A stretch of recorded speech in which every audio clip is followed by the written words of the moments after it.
Hey, this is Frank Hartman with the Hartman Law Firm, and I'm a practicing attorney in Charleston, South Carolina. I specialize in auto accidents and personal injury, and today we're going to talk about 3 common car wreck scenarios that you can look out for when you're traveling on state's roads. The first one that it's a pet peeve of mine simply because of its nature. I call it the Good Samaritan wreck. This is typically in a scenario where you have a 2 or 3 lane highway going both east and west or north and south with a divided median, and traffic is at a standstill.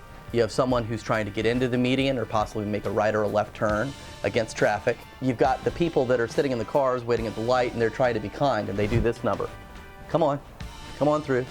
And they're just trying to be nice to let the person through because they realize they're not going anywhere. What they do not realize is that there is a third lane immediately to their left where typically there are no cars, of course, and that person who's trying to merge or who's trying to get into the median can't see if there's a car coming down that lane. More to the point, if they pull out, they're actually going against the law because they're failing to yield the right of way to the person who's traveling in that lane. They've already established themselves in their lane of travel and they're moving forward, and that's perfectly okay. The person who's trying to make that left-hand turn is the one that has to defer to oncoming traffic. What's going on here is we live in the South and everybody's trying to be friendly and they're saying, come on, it's gonna be all right.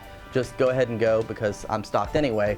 And what they're doing is they're essentially encouraging a collision to happen. In my 8 or 9 years of practice, I've seen this scenario umpteen times. I can't even tell you how many times I've seen it. So much so that I feel it's necessary to bring it to your attention so that you can stop doing it. I know that's kind of strange that someone's telling you to actually not be nice, but in a strange sort of way, you're actually doing yourself and the public a favor by simply stopping doing that. The second scenario that you typically see a car wreck is usually on interstates. People are traveling at high rates of speed, and what they do is they try to merge from the right lane into the left lane or vice versa. And there's a blind spot, or maybe they're not paying attention because they're distracted. And so consequently, you see a side swipe in which they hit the car they didn't see that's immediately behind them or immediately in front of them. They spin out, and that can cause a lot of problems because there's a lot of traffic typically on an interstate. It can ultimately cause, multiple car pileups, which is what we're trying to avoid with all of these public service statements. The third and final scenario is running a yellow light. Now, I get it. We're all busy. We're all trying to get somewhere, and we're trying to get there quickly. So you see that light, and it's green, and then it shifts to yellow, and then you find yourself accelerating because you figure, hey, why not? But what you don't realize is that yellow kind of shifted into the red, which really makes it orange.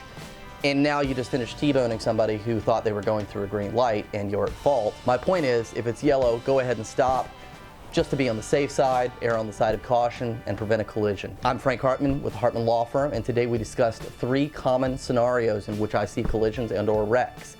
If you have questions regarding your automobile collision or your automobile wreck, please feel free to give me a call at 843-300-7600, or feel free to look me up at thehartmanlawfirm.com. And again, thank you for watching.